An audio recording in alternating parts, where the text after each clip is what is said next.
What's going on, everybody? Welcome to the Combo Show live here on Stadium Drive Sports. We got a lot to unpack today. Today is the deadline in the NFL for the franchise tag, and a lot of movement going on in the NFL that impacts the Chiefs. Also have a deadline in the MLB to see if they can get something agreed upon so that we can look to get a full season. So we will jump in and talk about all of that. Welcome to the Combo Show live.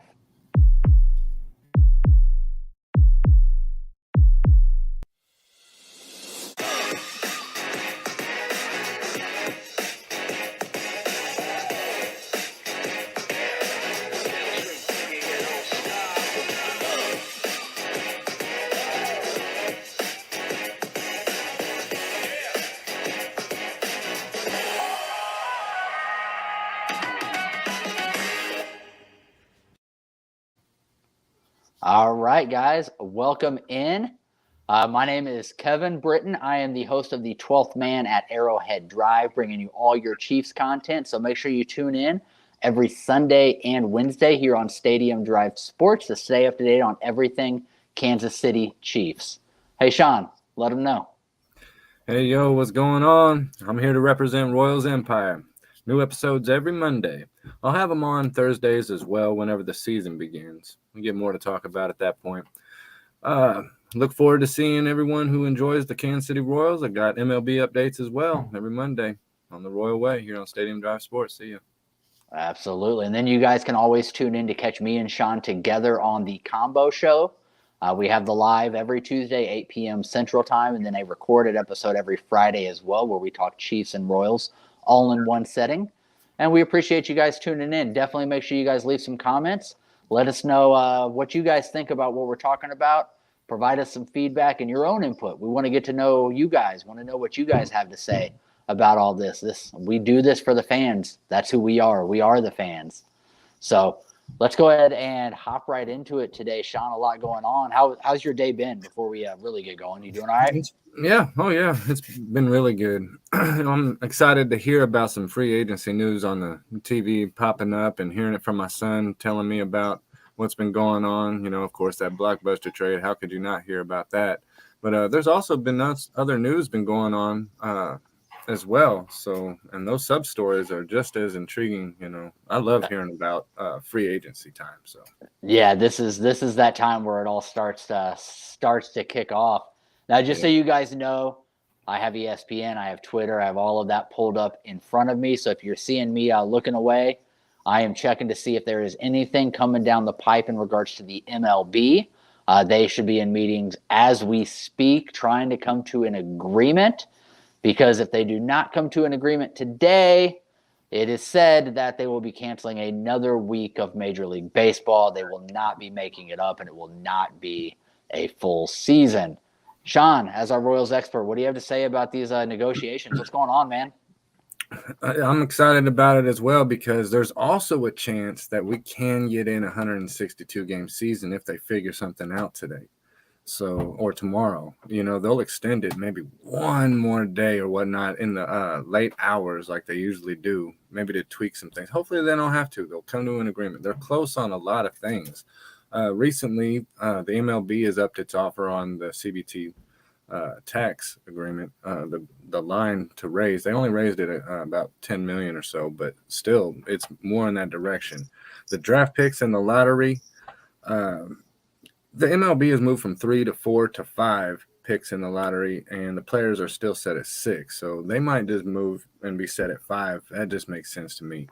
And then with the other stuff, it's just fine except for the minimum wage. The minimum wage is the other one where they're pretty far apart. They're about $50 million apart on that one.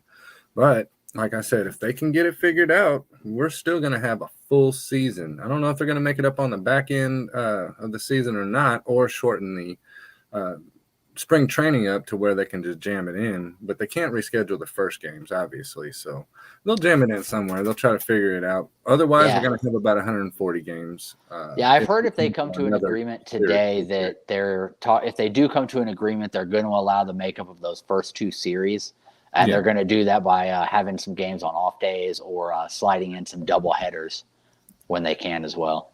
You can't like that as a player. You don't really like that, and you wish it never happened in the first place because you love your off days. Gosh, you don't really get too many of them in the first place. Absolutely. Well, like I said, I will keep you guys up to date as I am steadily refreshing and looking and seeing if we get any new information coming in. As I refresh, there's actually some new info in regards to free agency or potential tag targets, things like that. And I want to make sure that we touch on anybody that we have actually spoke about the Chiefs possibly looking at. So before we dive into all the big news, this one just came in literally, 6 minutes ago. Titans defensive end / linebacker Harold Landry just re-signed with the Titans. So that was one guy we were looking to see. Is he going to get tagged? Is he going to be a free agent? He'd be a good fit. Mark him off your board. He has been re-signed. Now, you mentioned that we have some big news. First thing that I saw this morning when I was looking and seeing what updates happened, Aaron Rodgers is staying in Green Bay. And he did post on Twitter and let them know, hey, I am staying in Green Bay. Now, the contract was initially reported that we had some details on, and he on Twitter said, hey, the contract thing, there's no validity to that. I'm staying. We're working the contract out, but what's being reported is not accurate. So it was initially reported that he was going to be getting the most per year in NFL history. It was going to be an average of $50 million a year over the course of 4 years. But he said that is not accurate. I think it's probably still going to be really close to that, though. So Rodgers is staying in Green Bay. I know a lot of people thought he might be going to Denver, right? That was the big talk. Denver's holding out for Aaron Rodgers. Well, it turns out they were holding out for a quarterback, but it was not Aaron Rodgers. So Denver has agreed to terms on a trade with the Seattle Seahawks to obtain Russell Wilson. Me and Sean were talking right before we went live, and we saw that it's kind of all been finalized. Russell Wilson signed off on the trade, cleared that on the no trade clause, and has already passed his physical. What's your initial gut reaction to Russell Wilson in Denver?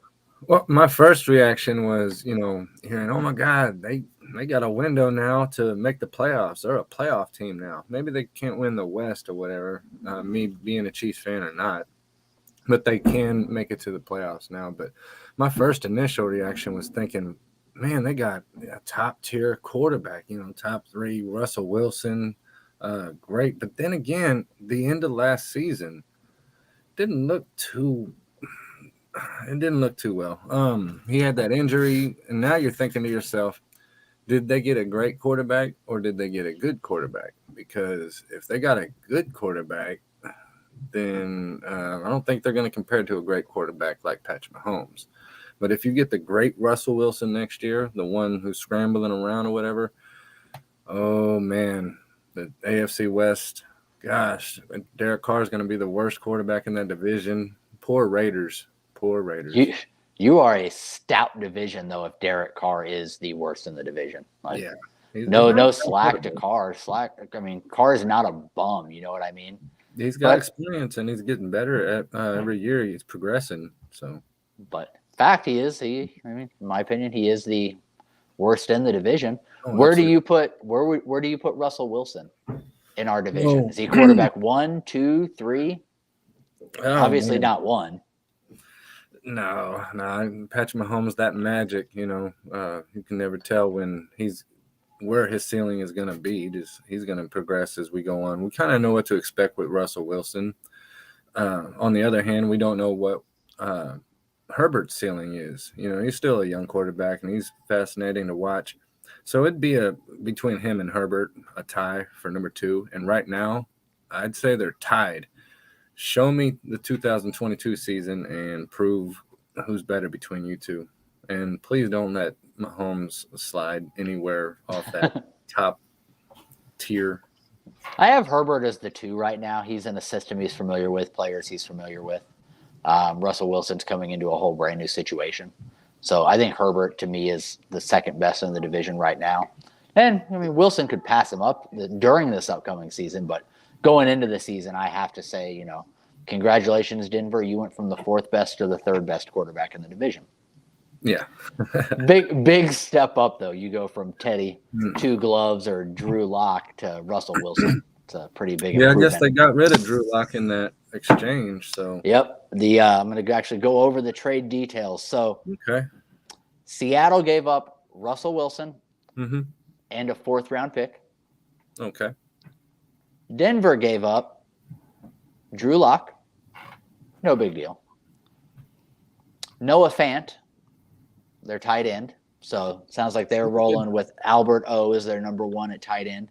I think Fant's a fine player. He's not amazing, but he'll be in the league for quite some time. He's a good enough player for sure. Yeah. They also got defensive tackle Shelby Harris, solid defensive tackle to kind of man that defensive front for them. Yep. And then we get into the picks. They are getting a 5th-round pick, 2 second-round picks, and 2 first-round picks for Russell Wilson and a 4th.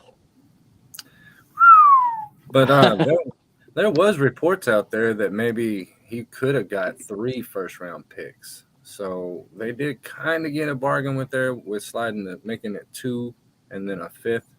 But there's also rumors talking about Washington offering 4 first-round picks. And I'm wondering for sure what they offered, because if you guys don't know, Washington literally, and they came right out and said this, they literally called all other 31 teams in the NFL to inquire about their quarterback. That includes the Chiefs. So can you imagine Brett Veach fielding a phone call and they're like, hey, it's Washington. Just out of curiosity, what would it take to trade for Patrick Mahomes? Oh, man. Oh, gosh. What would it take for you to trade Patrick Mahomes to Washington?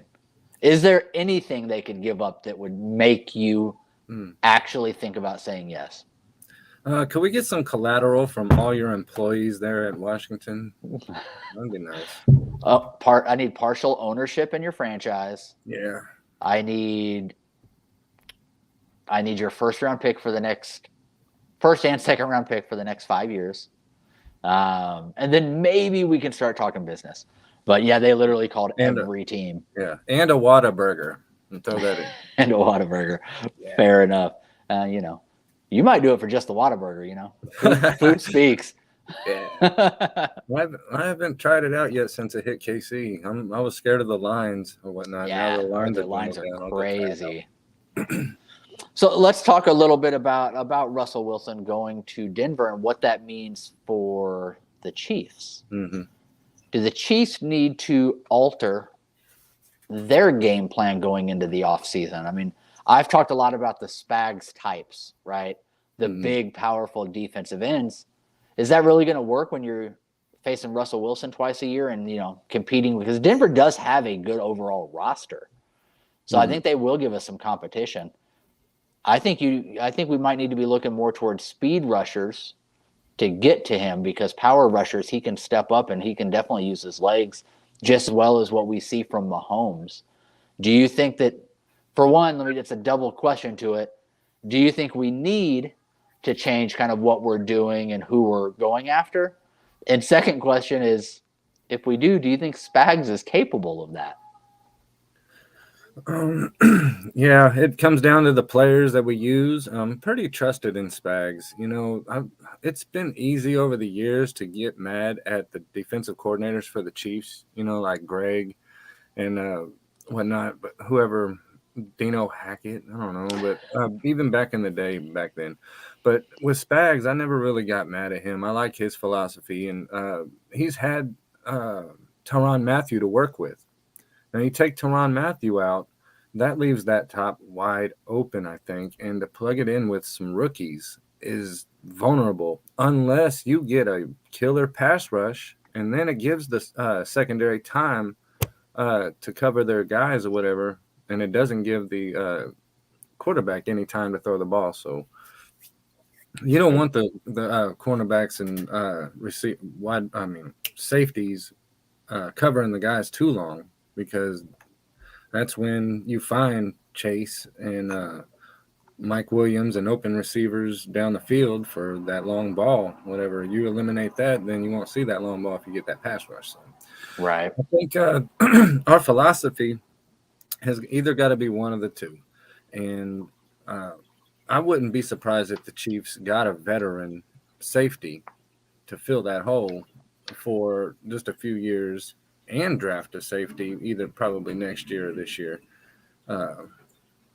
But to have Tyrann Mathieu gone, it's scary. So I'd say stick with Spags for this next year and kind of hope for the best with these draft picks and free agency news. Okay. So speaking of Mathieu, it was reported by Ian Rappaport that Mathieu will be testing free agency. So a deal was not, it sounds like not close to being completed with the Chiefs at all. So he will be testing free agency. The interesting thing is Ian Rappaport indicated that he thinks Mathieu will probably get double digits, meaning $10 million a year. So does that mean the Chiefs still have a chance? Or do you think another team will be offering him up, 14, 15 million? Because I think we only bring him back if it's like an $8 million deal or less just because of financials. Yeah, a lot of people were wondering why we didn't just franchise tag him, but we've done that in the past. Well, didn't we do it like the last 2 years? Franchise tagging Mathieu is just not a good idea. No. I think franchise tagging anybody that is a veteran of his type of caliber, his status, franchising is not a good look for your organization. Yeah. Right. I think franchising somebody is okay for a year and then they can still get a big contract afterwards. Yeah. When they're at that age where you take a year out and then is he going to be able to go out at 31 years old and go get another big contract? Like he needs to get his contract now if he's going to get one more big one. He may not. His market may only be $9-10 million a year. There may not be another huge payday in his future. Yeah. So if that market isn't out there, I don't think the Chiefs are written off as a possible landing spot for Mathieu. It's just that everybody is in the playing field now. If I had to give my personal opinion, my prediction is around $14 million a year to the Baltimore Ravens. That is my prediction that I'm putting down for Mathieu. I definitely think that teams would up their bid for him. He's Chiefs Man of the Year. He's got a lot of left in the tank. But we know as Chiefs fans, like you said earlier, things that other people don't know from other teams is how he kind of runs up to a tackle and kind of slows down and stops. And he's not as physical as he used to be. So it kind of feels like he's on a decline. So it's kind of a sell high, buy low type thing with him anyways, to where we know he's on a decline. Right. So we can kind of feel better about that if he does go somewhere for $15 million. We'd be like, okay, we weren't going to pay that anyway. So yeah, exactly. We definitely got to start thinking about our other options, though. Obviously. Agreed. You talked about the franchise tag. If anybody hadn't seen for any reason, we did use our franchise tag. We used it on Orlando Brown. Yeah. So Orlando Brown, I was 99% sure this was happening. So no surprise at all. We did a non-exclusive franchise tag on him. So we'll be paying him about $17 million this year. I think we'll still work towards trying to get a long-term contract done in the meantime. But with it being a non-exclusive, all that really means is other teams can sign him if they really want to. For I believe it's that amount or greater. Okay. Now, if they were to do so, they would have to compensate the Chiefs automatically with 2 first-round picks. So I think the Chiefs are pretty comfortable with thinking nobody would be trading 2 first-round picks for him, so they can go non-exclusive rights on it. But some other franchise tags that are of note, again, because of players that we've talked about, the Chiefs possibly looking at. My number one safety is now crossed off the list. Cincinnati safety Jesse Bates. He's been franchised, so no. I know he was the one I wanted to suspend our money on, but he's off the list.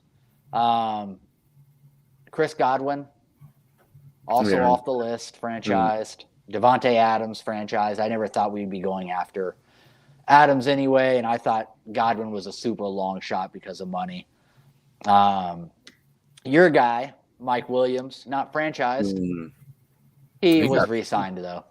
He got paid about average of $20 million a year. He's getting a 3-year deal, $60 million with the Chargers. Nice. Yeah, so he got a nice payday. We have to continue to go up against him for at least another 3 years. That's fine. Competition, baby. It's just competition. Yep. Absolutely. So some of the guys that we've talked about are crossed off our list. A guy we recently talked about also crossed off our list, but not because he got re-signed. Not because he got franchise tagged. Because he got suspended. Oh. Wide receiver for the Falcons, Calvin Ridley. What did he get suspended for? Gambling. No way. He was out of state and he placed bets on NFL games, including a Falcons game, as a part of some parlays that he was betting on. Now he came out on Twitter. He's like, guys, I don't have a gambling problem. It was only $1,500. I agree, $1,500. That's not a gambling problem for you. No. Problem is, it's against the rules. That's what the problem is. Especially when it's your team, like Pete Rose type stuff. Right. And then he also posted on Twitter, I'm paraphrasing here, but he said something along the lines of, yeah, I was betting. I got suspended for a year. LOL. Like, why did you LOL after that, young man? The LOL, not a great look. I think what he's implying is it's a joke that he got suspended for the length that he did, but you committed the crime, right? But he's suspended for the entire upcoming season. It makes sense to me. You bet against your own team or for your own team. It's probably against the team because it was the Falcons. No, he did bet on the Falcons to win. Oh, he lost his bet too? I would assume so because he bet on the Falcons. So he bet $1,500. I don't know if he won or lost his bets. I do know that he lost out on $11+ million this year with the suspension. It all gets pushed to next year for the Falcons.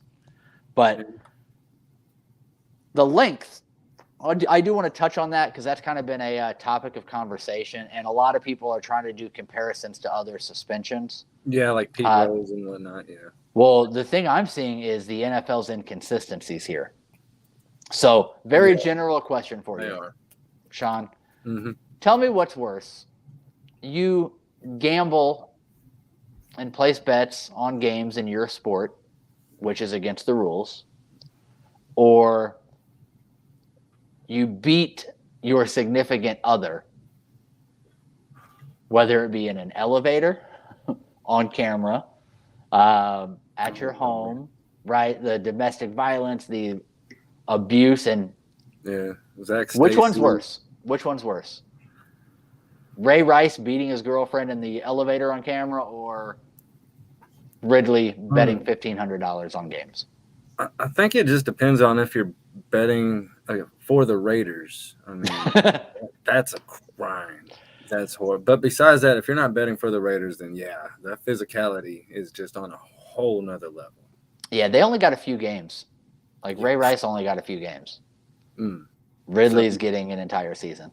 I get it. Like, I do understand, like, the punishment's going to be harsh because it's not just punishing the person for what they did. It's trying to help detour other people from doing it in the future. Exactly. You hit them with the 2-game suspension. People are like, that's, depending on the player, that's a $500,000 check. That's I can go place this bet and make $3 million. It's worth the potential suspension. So, like, I get why they did it, but there's definitely inconsistencies with the suspensions that the NFL does. Yeah, when you think about on a money aspect, losing $1,500, I mean, because of $1,500, you lose millions of dollars from your contract for the year. That's just crazy. on a money aspect. But on a personal aspect, you know, his reputation and whatnot, I don't think it's tarnished. Another team is going to sign him quick for big money, and he'll get that money back. He can take a vacation this year. But just, you know, as long as he stay cool on Twitter and doesn't go off on the team and whatnot, then his character won't be as tarnished as much as somebody like a Ray Rice or a Zach Stacy or whoever, Kareem Hunt. Right. Sean, you think we need another third linebacker, right? Yep. A speedy guy on the outside. A speedy guy or a guy named Bobby Wagner? He was just released by Seattle. Oh, I like him. He's kind of like an Anthony Barr type player. If you watch my last video, Anthony Barr is actually one guy that I'm very high on that I think is a great fit for us. I think Bobby Wagner fits right in that mold as well. Yeah, I love his last name. Wagner? So it looks like maybe there's a fire sale going on in Seattle. Maybe Veach should call them up, see if they want a third-round pick for DK Metcalf. I hear that he might get picked up somewhere for the right price, and that's crazy because he's the young one. I would think that they'd get rid of Lockett. He's a good player. Send Lockett over too. K-State guy. Let's re-sign Pringle. Let's bring in Lockett. We can have a couple K-State guys right there in Kansas City. Add to the wide receiving core. Beach, make some calls. Seattle's given up on everything. Call and offer all of our 7th-round picks. Right. Go get them. Yeah, like I said, I'm just trying to stay up to date, see if there's any new info coming in, and I refresh, and I'm like, and Bobby Wagner's released. All right, they're releasing everybody over in Seattle right now. Yeah, it's a fire sale. Still nothing on baseball. They must still be in the meeting room because not seeing any new info yet. Well, the thing about it is there's ways to make it up on other ends. Like if they don't come to an agreement on the minimum wage, they can make it up through the pre-arbitration bonuses, you know, so they can make their money up somewhere else on another agreement. So hopefully they figure that out. Somebody comes in and says, on the player side, you know, because I tell you what, the owners are going to present their case, and it's up to the players to finally say, okay. Is that how they sound? Pretty much, because they're not going to get their way. Is that right? They're going to get their way. Okay. Am I doing okay? You got to make that face too, because they're not going to get their way ever. If the players got their way every time, imagine what the next CBA agreement, the collective bargaining agreement would be. And then the next one. We need $76 million per player every year. Yeah, and a Whataburger. Well, we'll trade the $75 million if we can get the Whataburger. Without pickles. Well. Oh, hey, by the way, I saw that you were trying to work on setting up a stat bot on the Royal Way. How'd that go for you? Not good, man. I totally forgot that to do the default on the language or whatever, and just kept reverting to the Japanese Mahongo or whatever it's called. I don't know, but Japanese. Yeah, I just got done getting it all set up for 12th Man at Arrowhead Drive a little earlier today. For anybody that doesn't know what we're talking about, Stadium Drive Sports installed an AI program for our recorded episodes, the program that we use for those, called StatBot, that we can kind of talk to, and it's a AI program that's able to answer questions and give us stats and information anytime we need it. And Sean had a heck of a time getting him set up. It let me know because I saw that and I was like, I should probably set this up for mine. And I knew to pay attention to the language and figure that part out pretty early. So. Yeah, I had no idea. Just started talking in another language, and then I figured it out that it's got a whole lot of languages or whatever, but it'll revert to English if you talk to it in English. I figured that out. It was pretty cool. But nice. Yeah, these things are next generation type. Yeah, there's some customization things that you can do. Like I was looking, you can customize the voice a little bit. It still sounds robotic either way, but there's a couple of different voices that you can try to use on it also. So I might try to keep my StatBot slightly different from yours. Yeah. so that they at least have some sort of little differentiating thing on it as well. But I look forward to using it. Yeah. If mine acts up, I'm gonna change it to a sexy girl voice. Nice.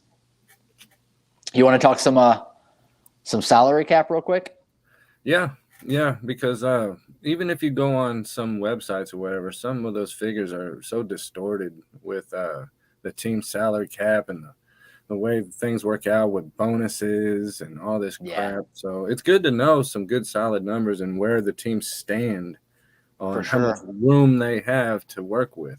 So we franchised Orlando Brown Jr. Yep. Now that doesn't really take effect until he signs the franchise tag, which he doesn't currently have an agent. He let his agent go, so he said that he's not going to sign the franchise tag till he makes a decision on getting a new agent or if he's going to represent himself, and that's Really? fine. Yeah, Huh. I'm okay with that. Like, you want to know if you have an agent or if you're doing it yourself before you sign something. No big deal. It'll happen when it happens. But if we do go ahead and take that roughly $17 million cap hit into consideration and just kind of look at it as if that money is gone and being utilized, do you want to know how much cap space the Chiefs have to work with right now? I would love to know, actually. Negative $5 million. I would not have liked to know that. Now we have a lot of things we can do. Okay, we're not just stuck in the hole. All right. Yeah. We all know Mahomes' big contract has a lot of kind of loopholes, restructures that can be done to it. So very quick and easy restructure of Patrick Mahomes would free up about $22 million. That would move us into the positive about $17 million. So very quick and easy. Now we're out of the hole. We're in the positives. We are working on re-signing Tyreek Hill.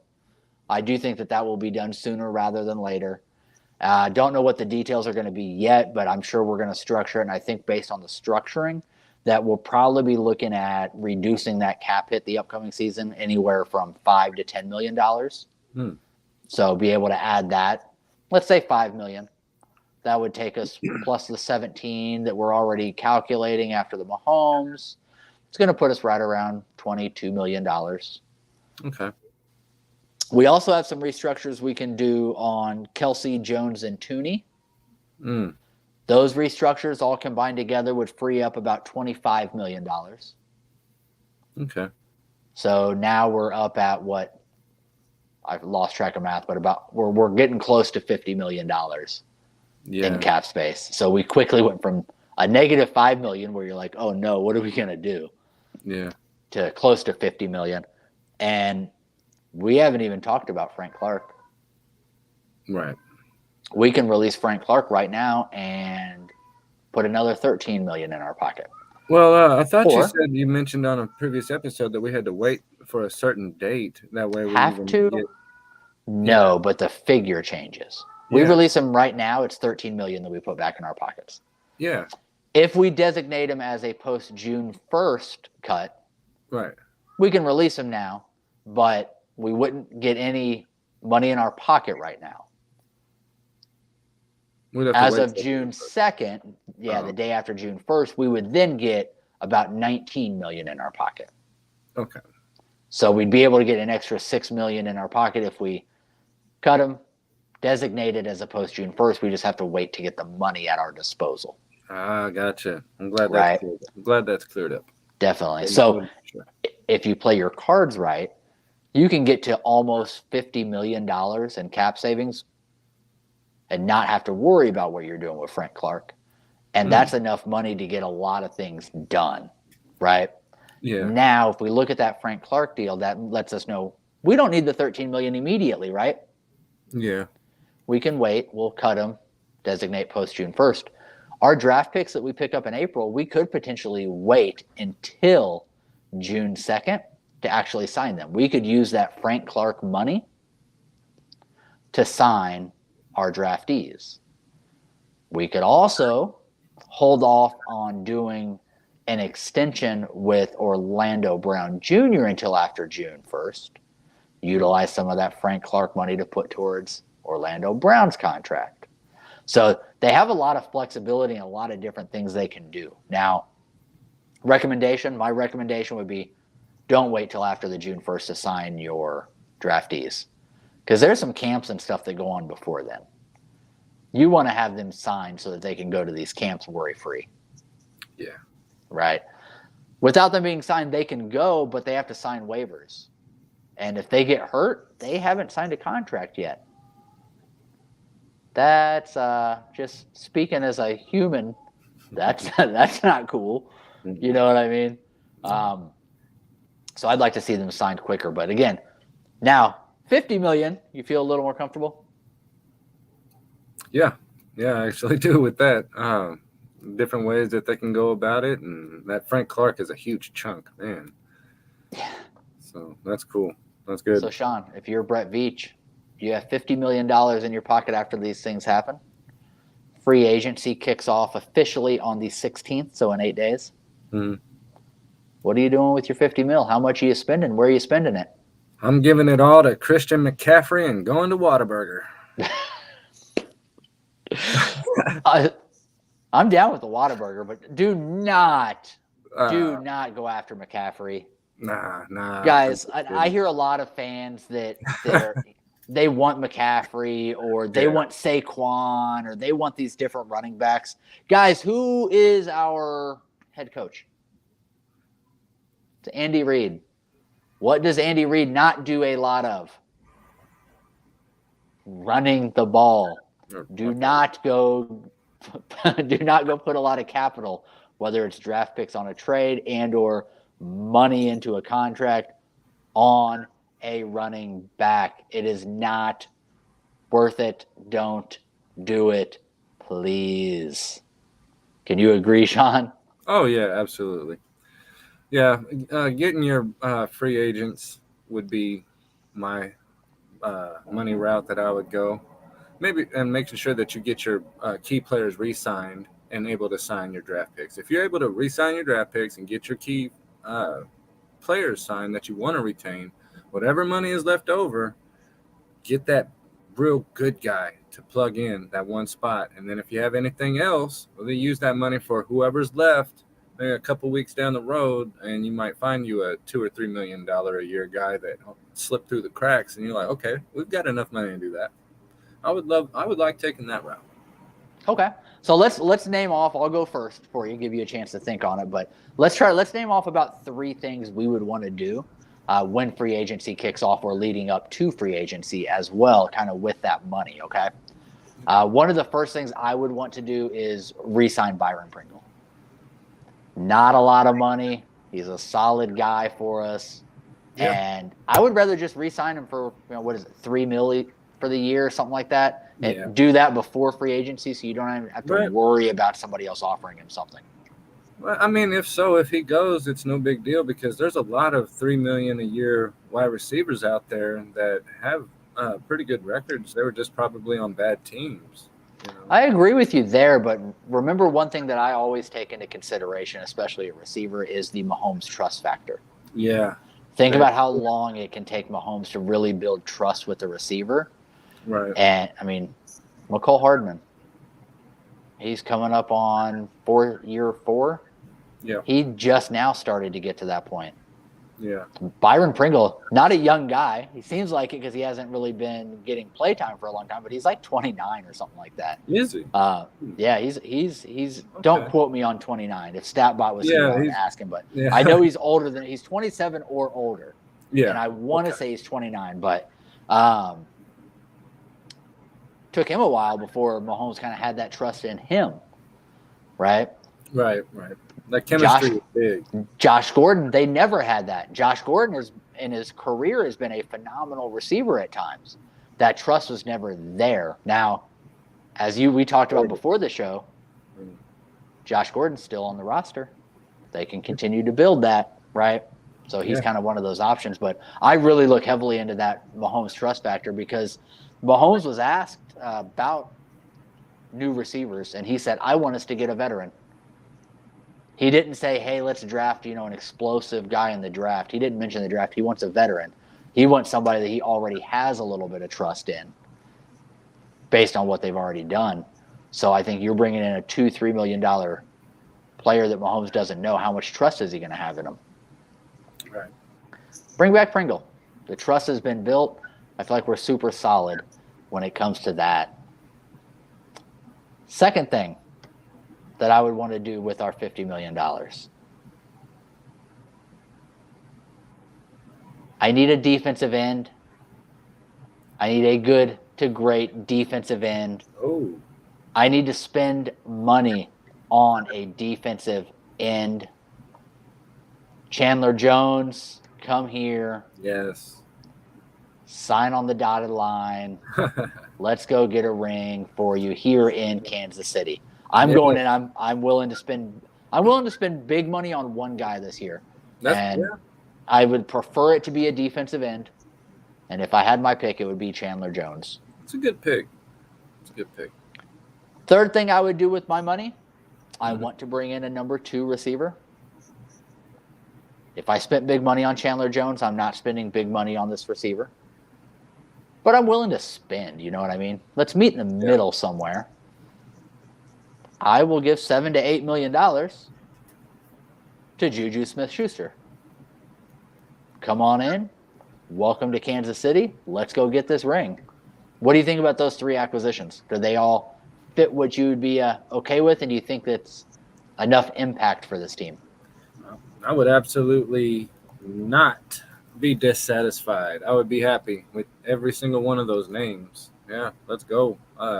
They're right there at that right time in their career as well let's forget this BS. Let's go get a ring. Let's go with the Chiefs and make this run, because we're still right there. We're in our window, and this window is big with Mahomes being the quarterback. You got to take advantage of any opportunity you can, because you never know what changes are going to happen in your division, like a Russell Wilson to the Broncos. Maybe that rejuvenates them, and then the Broncos sign Von Miller and another player that says, well, let's go make this a super team like it's the Brooklyn Nets or something. You never know. Von Miller could end up back there. I could see that happening. I could see him staying with the Rams too. But I think those are like the 2 main landing spots for him. Would I be okay if we couldn't get Chandler Jones if we got Von Miller? Yeah, I'd be totally good with that. Yeah. Von Miller's fine with me. I am totally on board. See him walking through the parking lot with that cowboy hat on. Definitely. So, the Chiefs cap doesn't look too pretty when you just look at it on the surface right now, but very, very, very, very soon we're going to start seeing the cap and the money available to us just going up and up and up as we get these re-signs and get these, like I said, the extension for Hill and the restructuring on Mahomes, Tooney, and everybody. We're going to start to see a lot of money back in the Chiefs' pocket, and I think they are going to be able to be legit contenders for a top, I think one top guy when it comes to free agency. Now, the legal tampering, it's so weird. You can legally tamper as of March 14th, even though you can't sign people until March 16th. So March 14th is a date to know, because that is when all of the rumors and, hey, this person's going to be signing here, and you're going to start hearing all that fly across the board. So anybody on Twitter is going to be absolutely nuts in the sports world on March the 14th. So stay tuned there. I will keep you guys updated with all the rumors, news, and what we're finding out and what we're hearing. Before we wrap up here, one last glance. I am not seeing any MLB updates. Sean, they must still be packed away with their paper bag lunch in that meeting room, going at it and trying to get something taken care of. What are the odds? What are the odds that they come to an agreement by the end of the night, Sean? These players want to play, and these owners don't mind about giving up April. It's the lowest attendance month in all of baseball. They don't mind. So if another 2 weeks happens or another 2 series gets canceled, maybe they have a 140-game season, and that's fine. But I probably see that. Like, they're not going to come to an agreement, but they're going to make really, really good progress. Real good progress tonight, where they'll get it figured out. But hopefully, I'm going right in the middle. You see what I'm doing here? Because the best way is saying, yes, we figured it out, and we're going to have a full season, and everybody's going to get full pay. So everybody was just, there's no baseball. No baseball. So we'll see. All right. Anything else that you want to add or get off your chest? Any other outbursts before we get out of here tonight? How about a little trivia? Here we go. Who is this Royals player?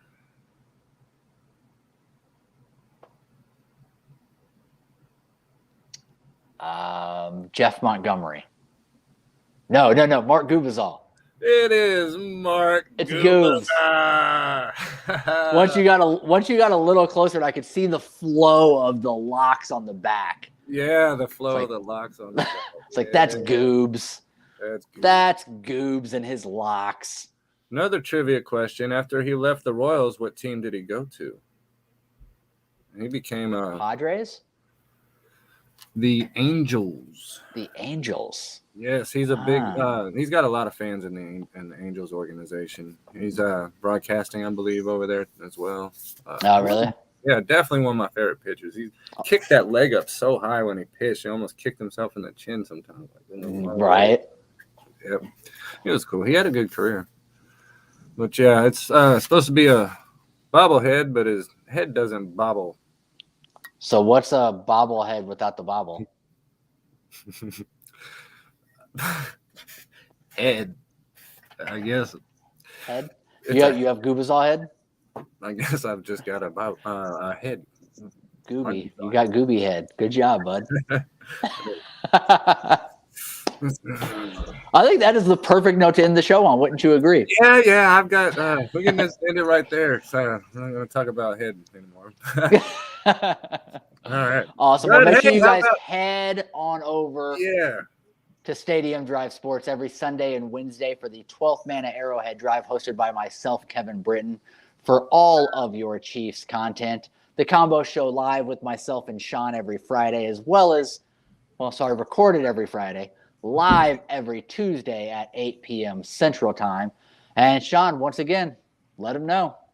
Hey, every Mondays, I'm going to have a rundown of the whole week and leading up to the season. And updates on this lockout and see if we can get a resolution. I'll have all that Mondays right here on Stadium Drive Sports. And the show is called The Royal Way. And I'm the host, Sean Barr. And I'll see you then. Awesome. Again, appreciate you guys tuning in. Until next time. Thanks, guys.